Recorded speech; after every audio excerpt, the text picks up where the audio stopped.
Are we live? All right, looks like we're live. All right. Well, good evening, good morning, wherever you happen to.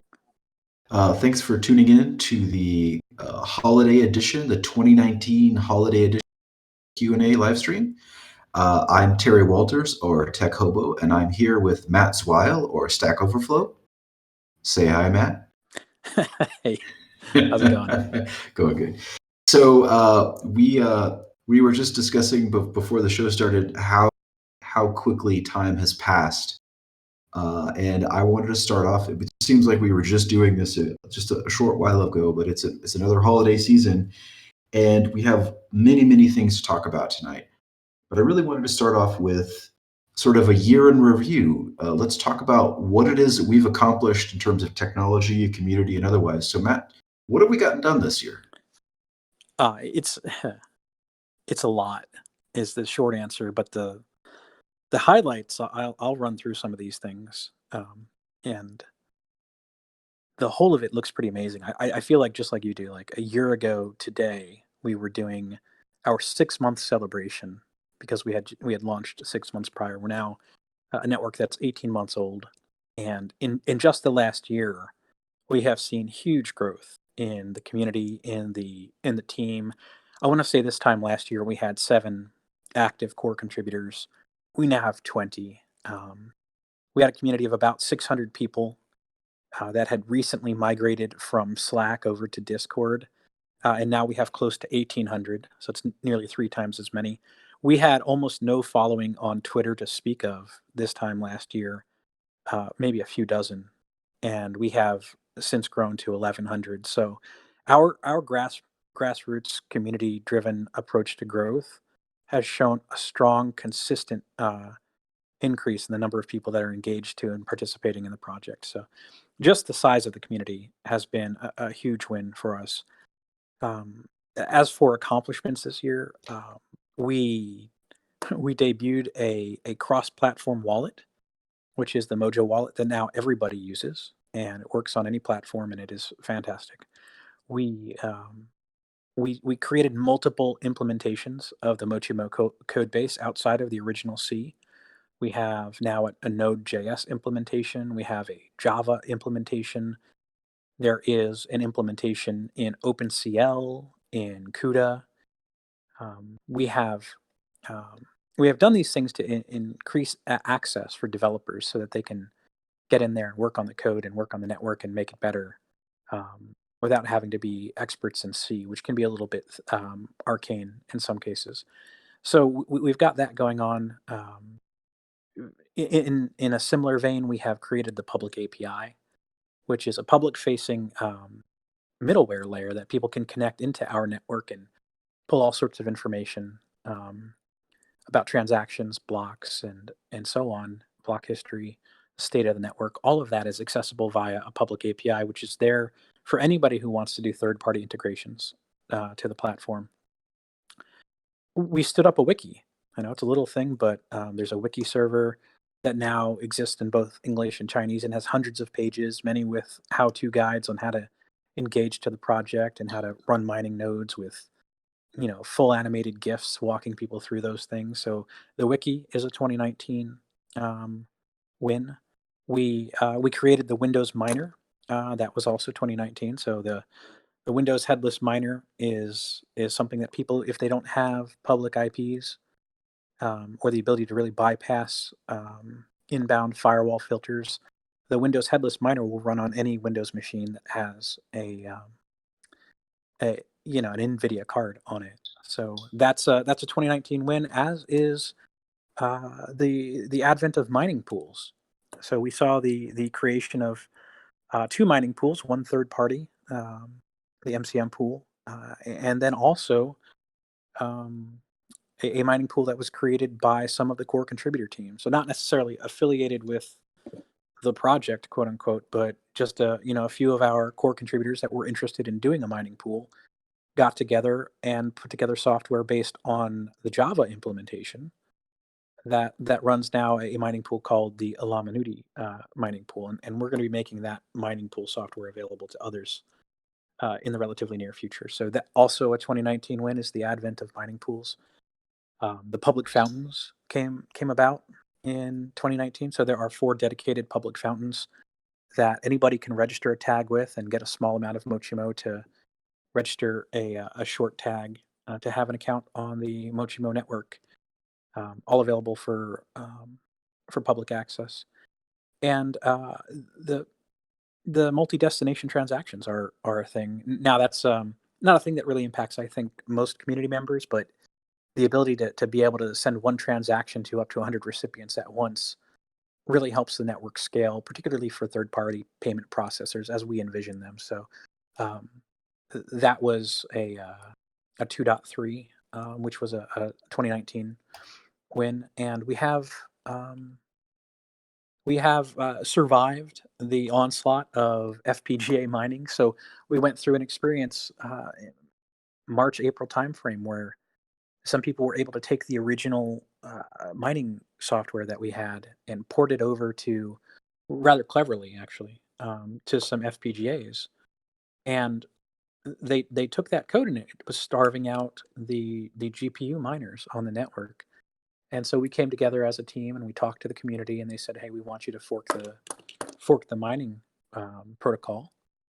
And so we in-house invented an entirely new FPGA and ASIC resistant algorithm called Peach, and we pushed that. That was code version 2.4, and I think that was back in July that we finalized that. So now we have a renewed strength in our FPGA and ASIC resistance. It takes away the advantage of those types of machines, and so that's an exciting development for 2019.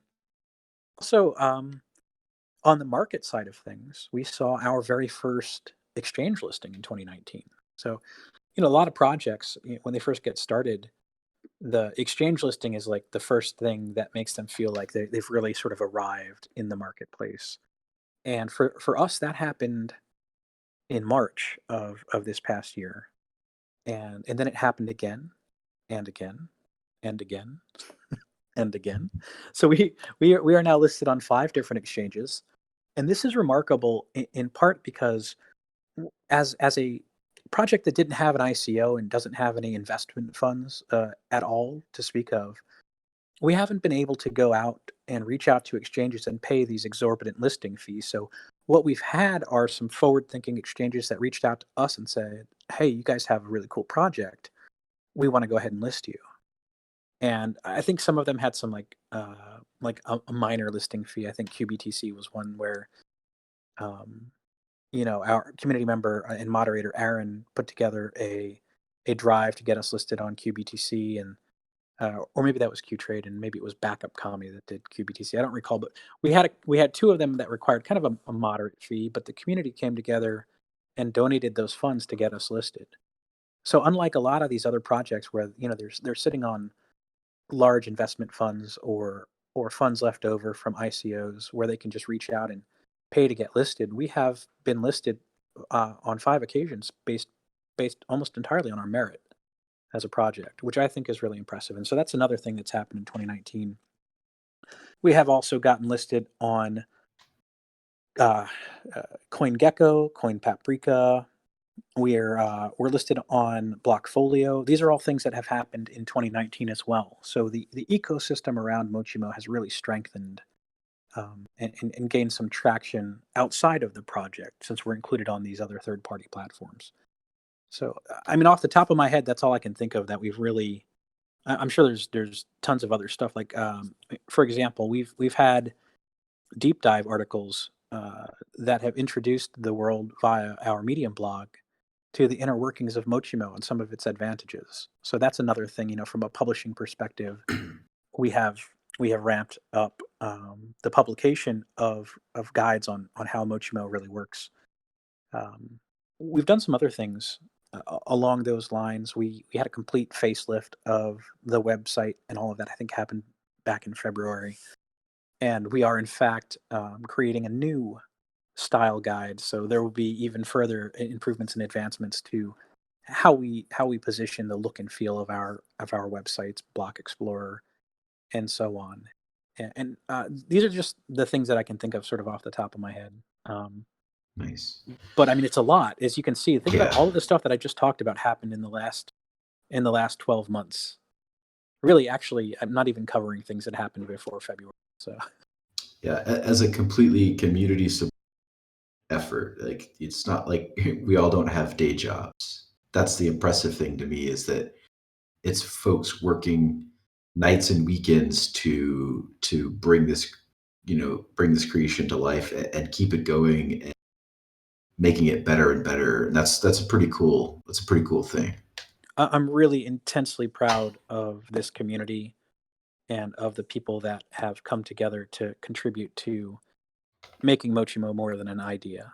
And it really is now. It is a fully fledged, fully functional cryptocurrency network with a strongly growing group of adherents, but also with that core advanced technology that we baked into it from the beginning. So we have not only the really good implementation, but a really good start on adoption as well.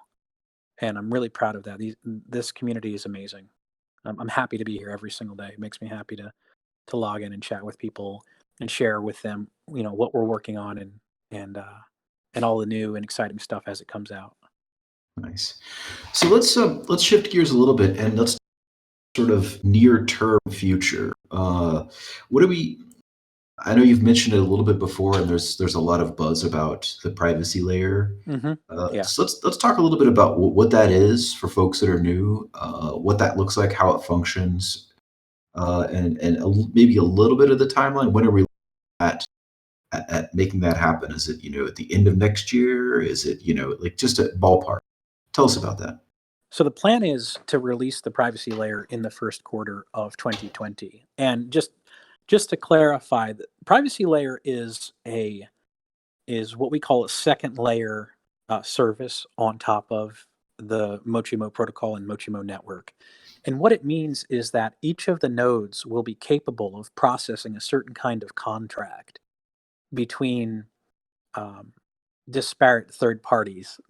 And essentially, the network will then mediate contracts between people who work together via some overlay software or contracts market software that allows them to engage to the uh, sort of anonymous layer of the Mochimo network. And that's probably not very clear, so I will kind of give a quick explanation of how it works.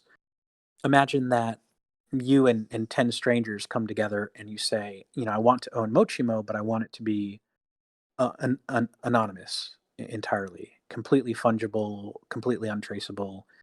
And I want to have that Mochimo be accessible to me without there being any kind of way to track it. Right. In other words, pure anonymity, which is the sort of holy grail of digital currency. I mean, it's one of the main reasons to get into this space is the idea that you have the freedom and the liberty to control your money without sight, without accountability. Um, and we strive for this not because we want to enable people to circumvent laws or regulations, but rather we want people to be able to have the liberty and freedom to own their own money and do with it what they will without being subjugated by potentially oppressive regimes. That's the thought process in summary. Um, getting back to the mechanics of how it works. So, you and these 10 people all have, let's say, 100 Mochimo in your wallets, and um, you would like to own Mochimo anonymously, free and clear. And so you enter into a contract with these people where you are going to sign a transaction that each one of these people will also sign. And in the signing of that transaction, you provide, let's say, 100 uh, certificate addresses. And certificate address as an idea will make more sense in just a moment. But you provide 100 certificate addresses, and they each do the same. And now what you've got is you've got this transaction that's got 1,000 certificate addresses that are then alphabetically organized, and all 10 of you sign the same transaction from your source addresses. Um, and as a result, what happens is your Mochimo are burned effectively off the network. So we burn those coins out of your accounts. So now 1,000 coins have disappeared off of the Mochimo network. But these 1,000 certificates are now maintained by the network, and they are able to be redeemed at some point in the future, either to deposit one Mochimo into somebody's account or to purchase a another certificate. And that's sort of where it gets interesting, is the idea that you can participate in one of these contracts either using Mochimo from an account or using Mochimo certificates, which are essentially bearer instruments. If you have the key, then you can redeem the certificate into an address. That's a kind of a very high level overview of what the contract system might look like. I envision that we would have a contracts market bot that sort of automatically participates in these things, maybe dozens or hundreds of them that participate in various contracts, so that as we bootstrap something like that, people can sign into to different contracts and begin to roll their coins out of wallets and into these bearer certificates. And it's important to note that these certificates never expire. So, they exist on the blockchain and can be redeemed at will into an account.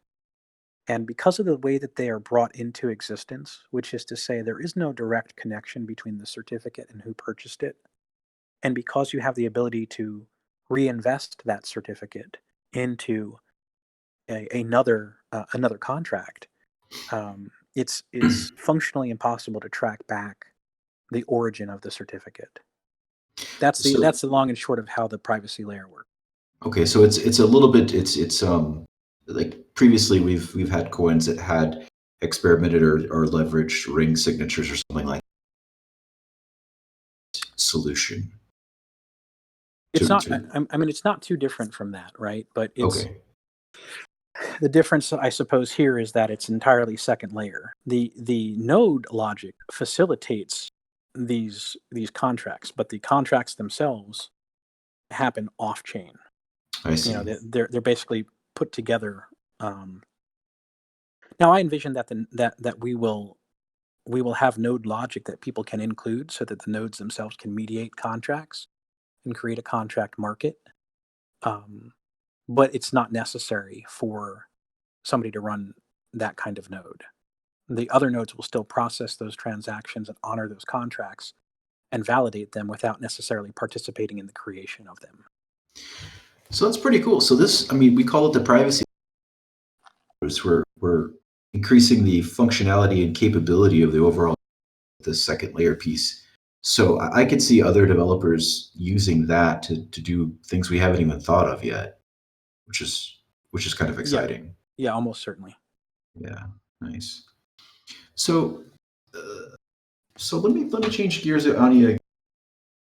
Let's there's been a lot of turmoil in the crypto space over the last year, as I'm sure you're aware. And there's a lot of speculation about what the future holds. Governments are becoming more aware of crypto and starting to get a better understanding. In some cases, they're getting a little bit better understanding of what it means. The institutional investors are looking, developing their own coins, and everyone's sort of sitting on the edge of their seat, wondering where we're at in the development cycle for cryptocurrency, where we think the future is going, not necessarily for any particular coin, but just for the entire space. And I guess there's peril in prophecy, but where do you think the world is going to be going over the next couple of years as we adjust to this new reality? So we saw some interesting things happen in 2018 specifically, where there was this sudden rush to market of all these vaporware projects that were touting every possible conceivable use case for blockchain, whether or not it made sense. Typically it didn't make sense, but there was so much hype around cryptocurrency, and we saw all these projects flourish, and institutional money and investment money just flooding into that market, and then people losing a lot of that money.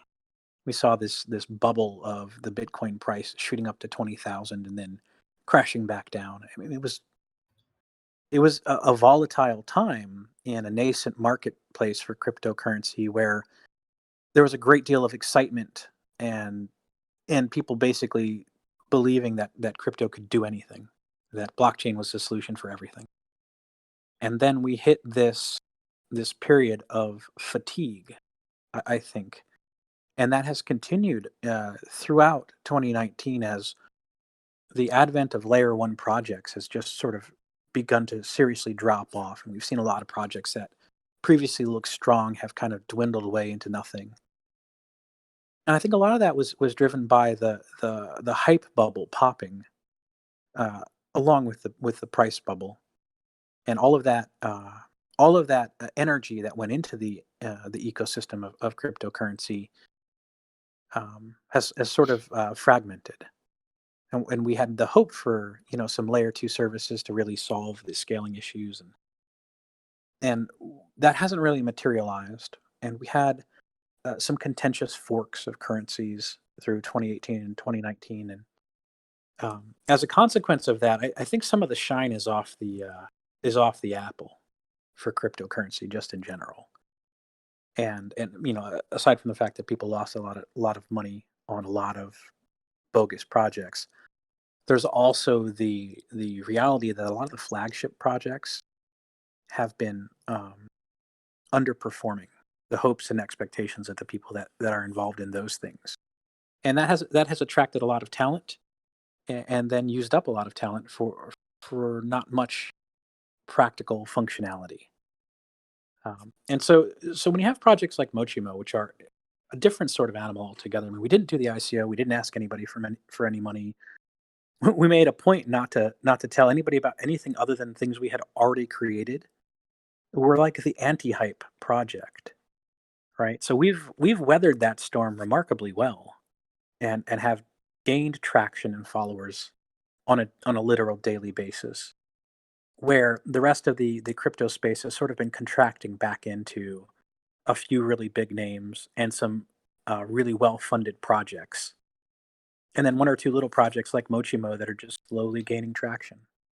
So that's kind of Yep. where we're at right now. Is you see some of the big players are still kind of chugging along, and you're seeing consolidation of market share in the very biggest. Like, if you one of the things that you can do maybe after this call, I invite people to do this, is take a look at the historic market share of Bitcoin, and then think about the parallels to what I've just said about the the the influx of new projects and the distribution of capital amongst those projects, and then hitting that point of fatigue and watching the market share of Bitcoin reconsolidate and strengthen back up. And that kind of tells the story of where crypto has been over the last year.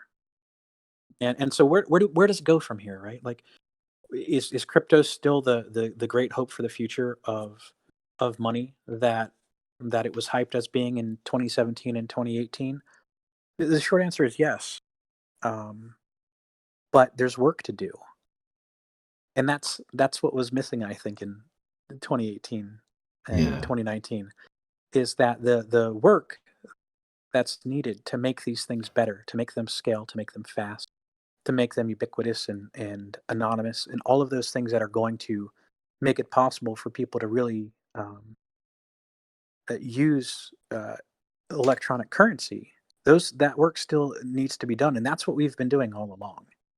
That's what Yeah. the Mochimo project has been focused on, is putting one foot in front of the other and delivering on these things while everybody else is out there trying to get rich. That's It, not what we've done. exactly. And you and I are both old enough to, so I think you're breaking up a little bit there, Terry. I'm sorry, like you and I were both, I was saying that old enough to have lived through the dot-com bubble Sure. and Yeah. saw the hype cycles and people throwing money at anything that had the attached to it was suddenly the next cash cow. And what came out of that collapse was a lot of good companies. And it was the companies that were trying to solve meaningful problems and not get rich quick. The ones that saw the longer term use cases and continue to just do the hard work. Those are the ones that came out of the dot-com bubble I and are agree. now stalwarts of the internet. Hmm. And I feel like one of the things that's cool about this project is we are focused on the long term. And so I want to just bring back up the quantum computing, the threat of quantum computing. And there's been a lot of things happened this year, sort of in parallel with our project. Why don't you talk about the whole quantum Yeah, resistance sure. piece? Yeah. So one of the things that really triggered us to go down this road, I think it was June of 2016, that we saw uh, the first qubit basically inscribed in silicon, and that was the start of the new arms race in quantum computing. And it was that publication, uh, reading that let me know that it was time for us to go down the road of creating a post quantum secure cryptocurrency. And that might sound premature, like before we've even begun to do anything at all with real quantum computers. We're sitting here looking at the reality that cryptocurrencies are going to be the thing that's most affected. And the reason we said that, we being me and some of the early members of the team, was the idea that cryptocurrencies base their existence on the cryptographic security of some algorithms, and those algorithms are susceptible to attack by quantum computers. Based on a couple of the things that you can only do with a quantum computer, you can take something that's otherwise impossibly secure and break it easily. It, assuming that these quantum computers come to fruition, and and that was, I suppose, the 2016 gamble that we made. We looked around and we said, we think that this thing is going to happen. That we're going to go from 1 qubit to 20 to 50 to 100 to thousands, and we're going to have real practicable quantum computing, and these algorithms that we've known about, since the 90s, are going to come into reality on this hardware, and then immediately shred the crypto algorithms that protect things like Bitcoin. So there was a need, right? And that, when you say solving problems, that's the problem that we set out to solve initially. And that was actually relatively easy to do, because shortly thereafter, the European Union had their post quantum crypto conference, where they sort of entertained a bunch of different potential solutions to that. But we adopted their recommended um, cryptographic algorithms that are post quantum secure. So now that we had that, then it was just a matter of taking a look around and saying, well, how do we fix cryptocurrency in general? And we had a lot of runway to do that, because looking at the progress of quantum computers, and talking to some people that were working in that field, they were like, well, it's years out. So, well, how many years? Yeah, 4 years, 5 years to something really practical. Um, Maybe a few years longer. Yeah, to be able to start really cracking crypto algorithms. And so we said, well, then it sounds like we have time to build something really good to replace the cryptocurrencies that are going to fall along the wayside as a result of these quantum computers. So we'll start by making ours post quantum secure, and then we'll solve things like scalability and transaction speed, block size bloat, and runaway blockchain growth, network stability.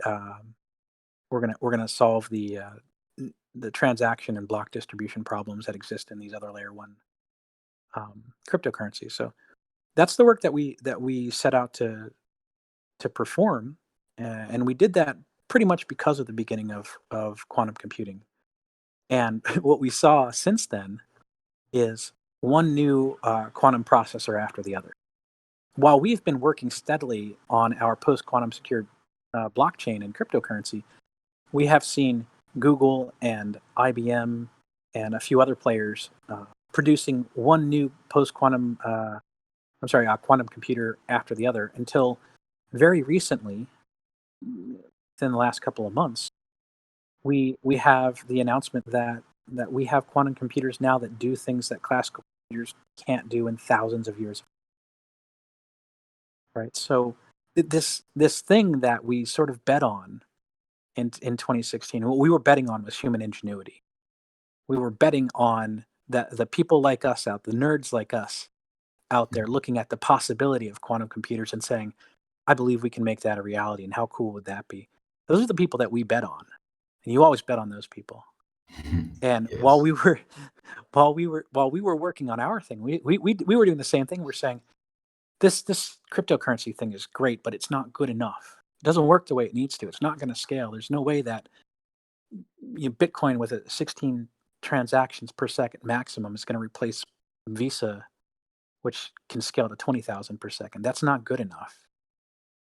We need to fix that because the fundamental ethos of the cypherpunk and cryptocurrency movement is sound. It's worth doing, but we need to go in there and learn the lessons that we can from what went before us to solve this existential threat of quantum computing and produce something better and faster than what exists.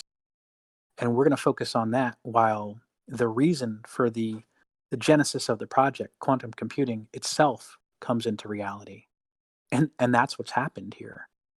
There now exist quantum computers. When we first decided to do this, one qubit on one piece of silicon, um, that did nothing of any practical value, has morphed into quantum computers that you can rent time on over the internet and run algorithms that literally do things that you couldn't do on classical computers in thousands of years.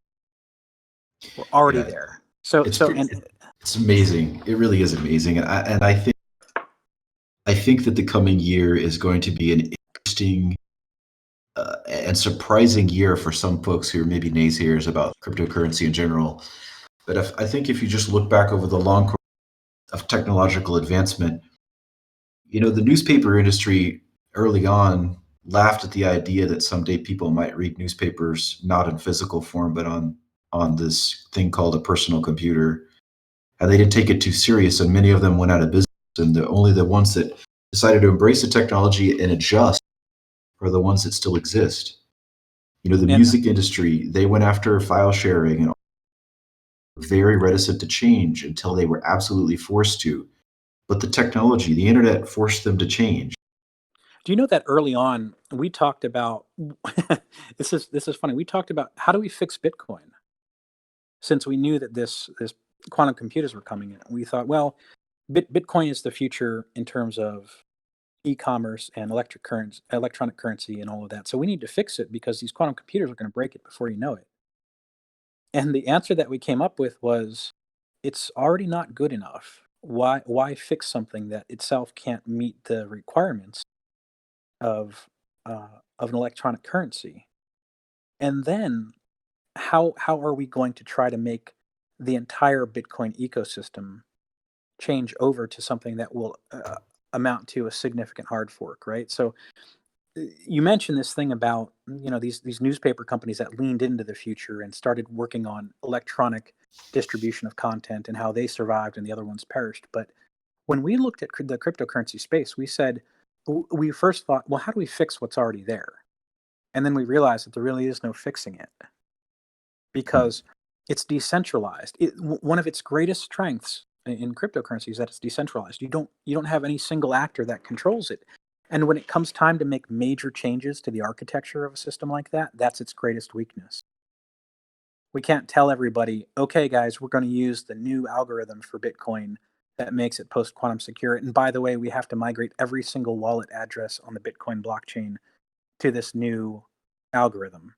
You can't get that kind of consensus. And even if you could get consensus, you can't get execution because there are literally millions of addresses, some of which are completely lost to time. Trying to go back through and maintenance and correct all of the issues that come with having a non-secure classical algorithm that it's impossible. It's not going to happen. And we saw some really small things like um, segregated witness or people who want to change minor things about the way that Bitcoin works to enable it to actually scale a little bit better end up forking the currency in multiple different ways because you couldn't find consensus about basic things, let alone this massive existential threat that's going to require all of this coordination and consensus. So when it comes to cryptocurrency, there aren't those actors out there that can respond to the new technology.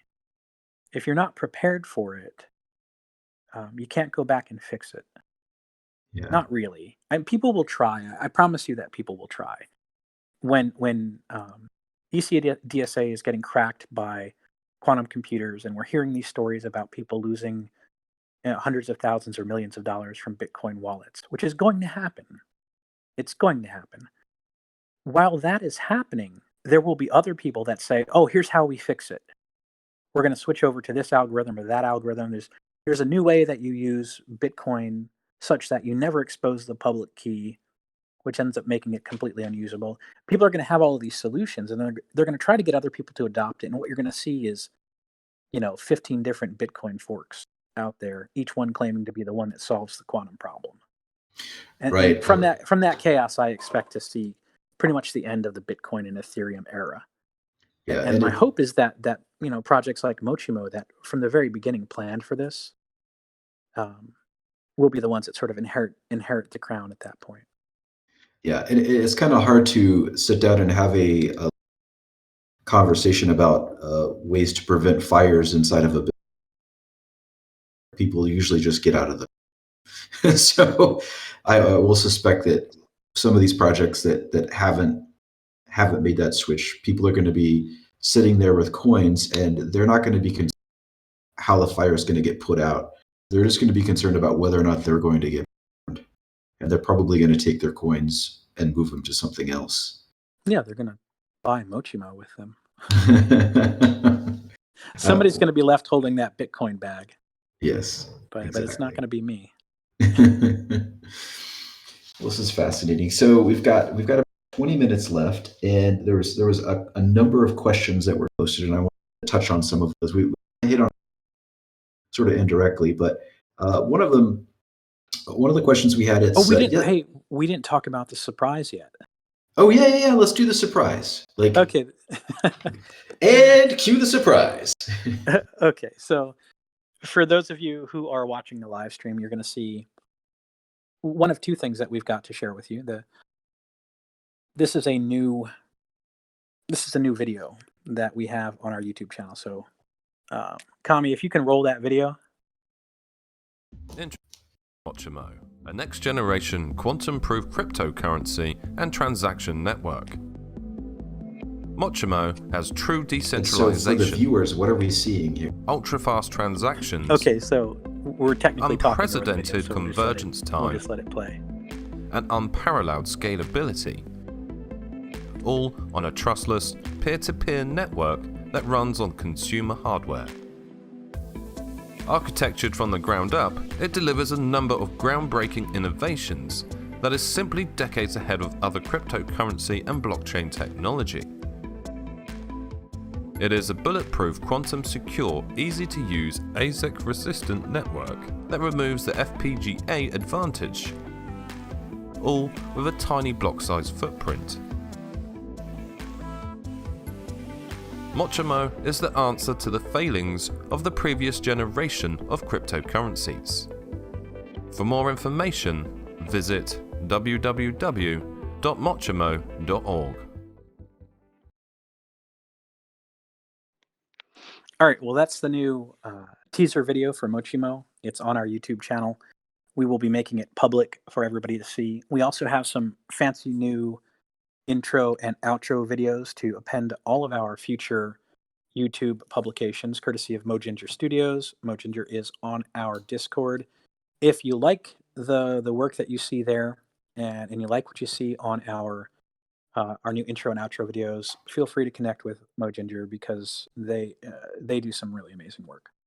So that's one of the things that we wanted to share as kind of a surprise. And the other thing I wanted to share, which is I think very exciting, is we are about to get listed on a new exchange. So this will be the sixth exchange that's listed us.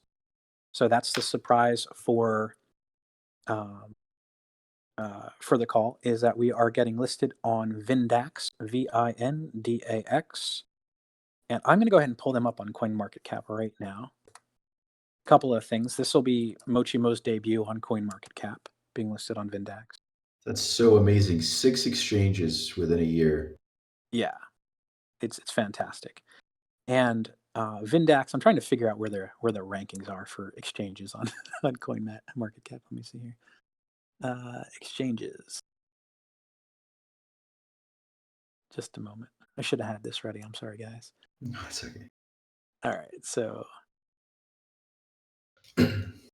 So by reported volume, Vindax looks like it's currently hovering around number 2. But let's go ahead and look at the adjusted volume because that's the ranking that I trust more.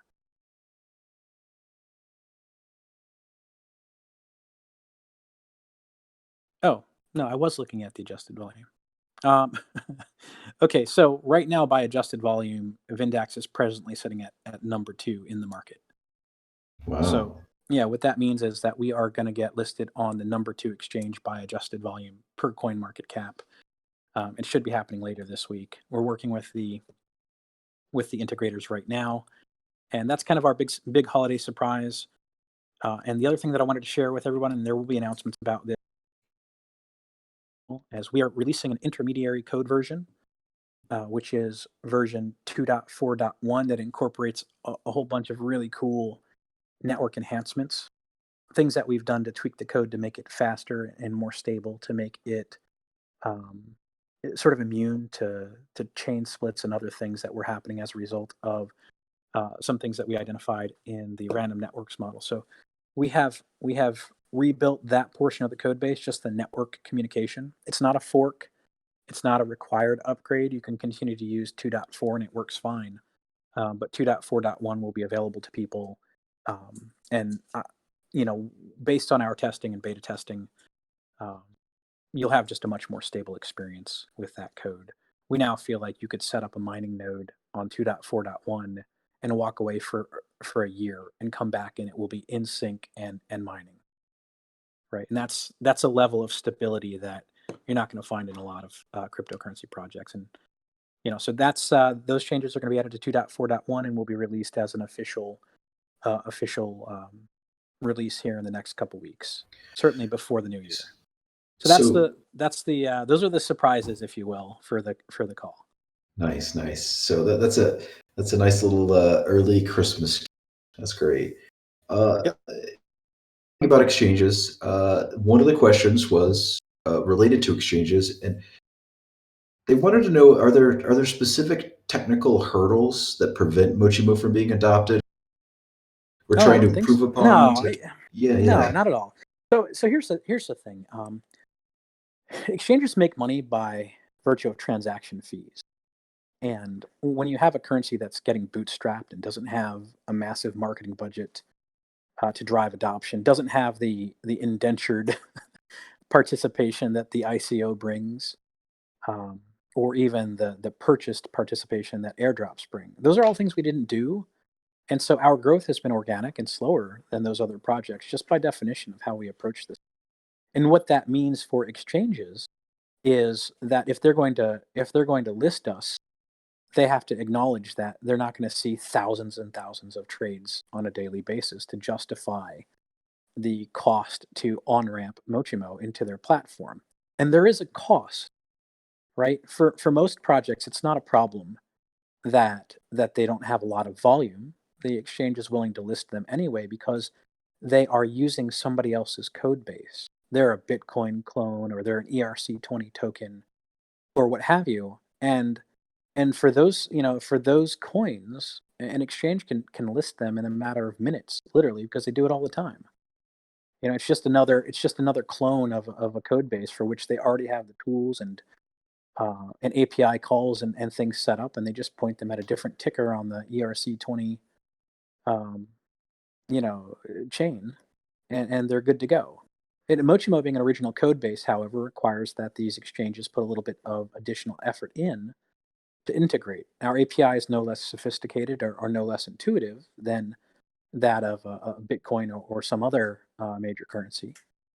It's just different, and it's different in a way that requires development resources, and that's why the number of exchanges that we've gotten listed on is only 6, because each one of those has had to do the development and integration work to bring us on board.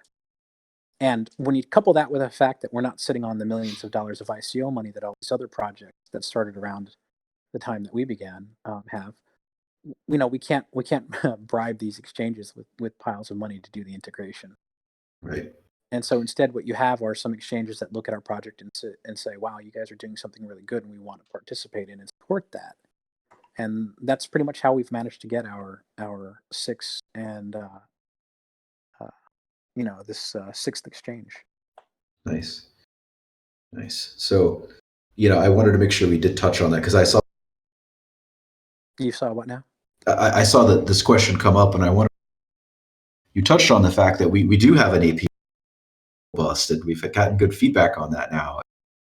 And if there was previously any technical, just that we needed our API out there, and it exists, and Ortus has done a great job. And Yeah, it's fantastic. Thank you so much, Ortus. Ortus is one of our core contributors that have been heavily involved in development and integration efforts for our currency. We wouldn't be where we are today uh, with these exchange listings without his efforts. So that is much appreciated. So that's a really good call out. Thanks, Terry. yeah, absolutely. So talking about adoption, there's a lot of questions related to adoption, growth, and one of the questions is, what can people here on Discord do to help sort of get the word out about Mochimo? What do you think is their Yeah. So highest let and me. best use for communicating what we are to people? So I'll answer that. While I do that, see if maybe you can do. I hear your microphone kind of just cutting out almost Oh, every other okay. word at this Let me point. So make an adjustment. Yeah, yeah. okay, so while Terry's adjusting his microphone, I'll sort of answer that question. We have a grassroots ecosystem. Everything about Mochimo is word of mouth. We don't get out there and advertise. We don't get out there and do airdrops and pay for participation or buy adoption.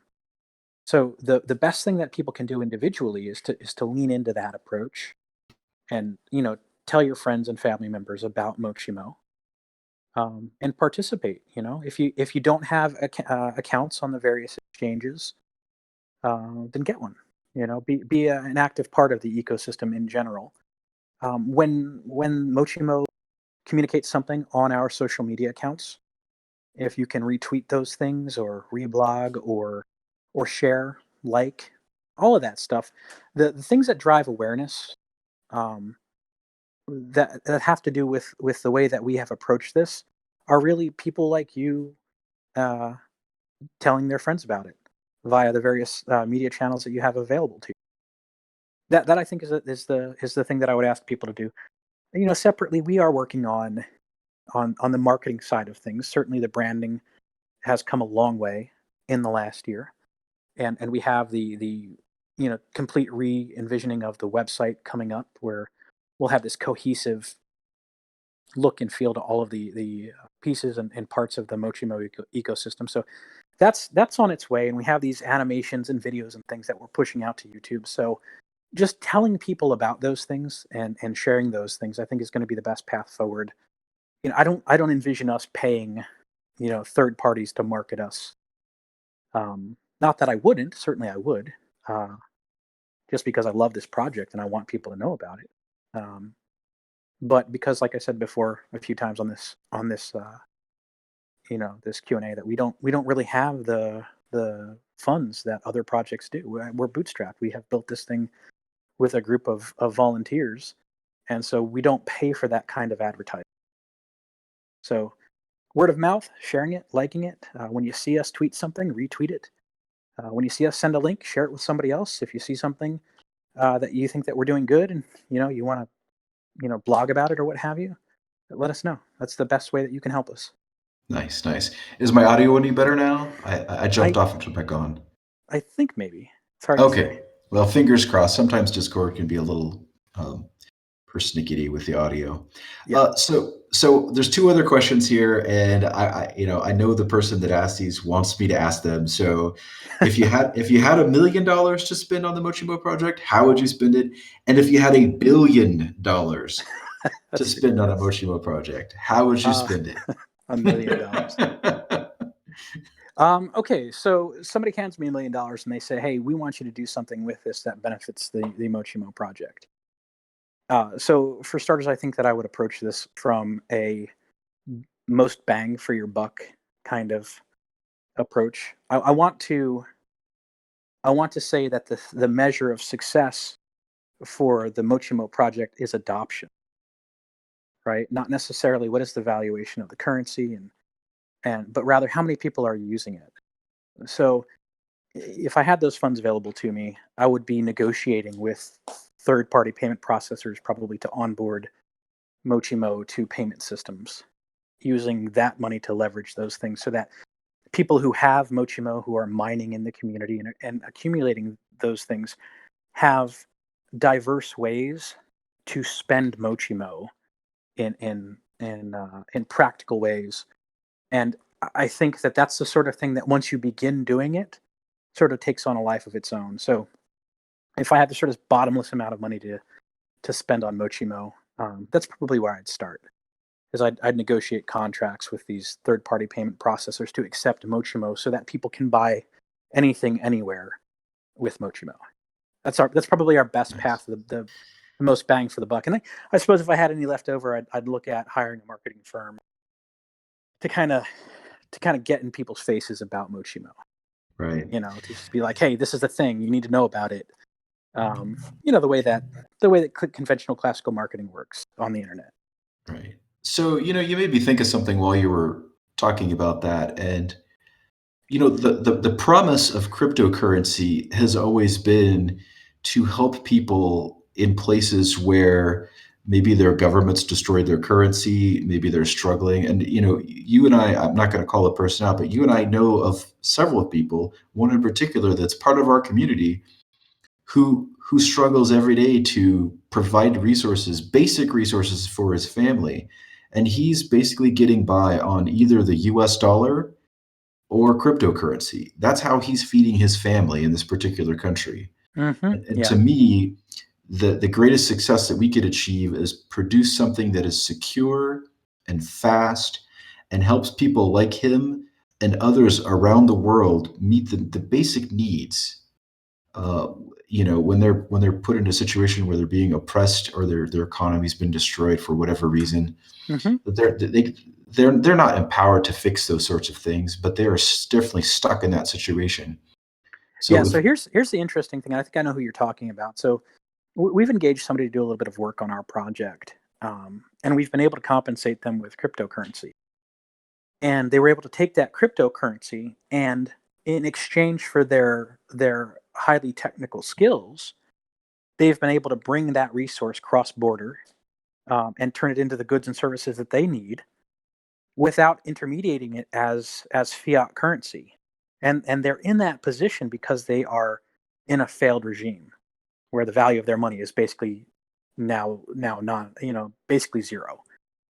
And so you're right, we have a very example of that in our own community, where we see the value of cryptocurrency being a thing that is not constrained to the monetary policy of a government, and in this case, a failed state. We have instead somebody who is still able to apply their efforts and their expertise to build things, and get paid for those things in a kind of currency that isn't subject to abuse and destruction by a centralized authority. It's decentralized money for this person, and it has made a significant difference in their life and in the life of their family. And that is exactly one of the most important use cases, um, for cryptocurrency. Absolutely. I just wanted to make sure we got that out there because that's I'm extremely passionate about that, and Yeah, I absolutely. I feel like that will be the measure of success is when we become ubiquitous around the globe as a medium of exchange that people can trust. That's the day that I'm pushing forward towards. So we have about 5 minutes left, Oh wow. Okay. and I wanted to make sure that you had any closing if you had any closing remarks, so you had a minute or two. We had a question about how many golf balls a 747 holds, and if you are curious about that, What? I provided a detailed answer, having previously worked as a commercial What pilot. does what does that have to do with Mochimo? I don't know, but I went ahead and I provided an answer to the best of my professional capability. So Okay, you so can what's go. the answer? Well, it's around. I think it was around 9 million was the answer, but that was there's some packing inefficiencies there with how you load aircraft, so it's probably closer to about 8 million golf balls. Eight Um, million, huh? Okay, so how is it? I mean, a golf ball is not a trivial amount of weight when you add 9 million of them together. Is that airplane really going to be able to take off? So that wasn't a question that was asked, Oh, and okay. I would assume, I was wondering that on my drive earlier today back to the office here so I could do this, and uh, my gut feeling is yes. That's it's an insignificant amount of weight by volume. I see. So it's probably going to be fine. And the question is, can it fly? Well, it depends on for how long. Do I only need to fuel the plane for 30 minutes of flight, or 45 minutes of flight, or do I need to completely load it down for a 12-hour flight? And then how is the pilot going to pilot the plane when the cockpit's filled up to the rim with golf so, balls? so so I did exclude I mean, there's that some volume. practical issues. Exactly. All right. So were there any other questions for the AMA? Let's see here. There was some stuff we talked about the quantum space. There was a question about what sort of patentable technology had been invented for Mochimo, and what makes that unique. But I don't know that we can cover that in 3 minutes. And I think that we've covered some of this actually. We've recorded some videos that are going to be published in the coming future that sort of touch on Yeah, those. So that's true. So maybe part we of our, let. our internal Yeah, marketing push is just to put content out there. So we do have some videos that cover that stuff coming yeah, up in the near future. Our erstwhile video post production guy is presently, on a different continent, yes. vacationing. How dare you? You know who you are. How dare you take time off with your family? So, Exactly. but that's gonna that's coming just around the bend. So we'll leave that for those future videos. Perfect, perfect. And so, yeah, I think we pretty much re-rounded out all of the questions. I was just jumping over to see if anybody's posted anything else, and I don't see any new questions. Mm. So, what are your parting thoughts? We've got less than 2 minutes left, Matt. What are Sure. your parting thoughts for the holidays and the community, and what do you Just got for just us? just thank you, everybody, for being a part of what we're doing here, for believing in a project that has a multi-year scope. I mean, it's weird to be involved in a tech venture where we went into it saying, this post quantum secure thing that we've put together isn't really going to be fully relevant for at least 5 years. And here we are now in like 2.5 years into that. And every step of the way, I've seen only growth and engagement, and people looking at what we're doing and saying, "That's something meaningful. I want to be involved." And I just appreciate that. I appreciate the support that shows, and the agreement and consensus for the vision of what we're trying to create here. Especially given that there isn't any near term benefit for anybody involved. We have only these people that believe in what we're doing, and they put effort in every day, and that's the secret weapon, by the way, why Mochimo survives and thrives while these other projects sort of dwindle and disappear and die, and that is because we never had anything to lose in the first place. It's all 100% volunteer. We don't have dev funds to run out of because we never had dev funds. We have only people who believe in what we're doing, and that's what makes us different. And the only reason that it makes us different is because of all the people that believe in and support and work on the project. And so, thank you. That's my parting thought for this holiday AMA. Awesome, awesome, excellent. So, well, that's it for the show. That's probably the last you'll hear of us on a live stream for 2019, and we look forward to everybody in the coming year. I hope everyone has a safe and pleasant holidays with your family, and we'll see you next year. All right, thanks everybody. Bye bye. Thanks. Bye.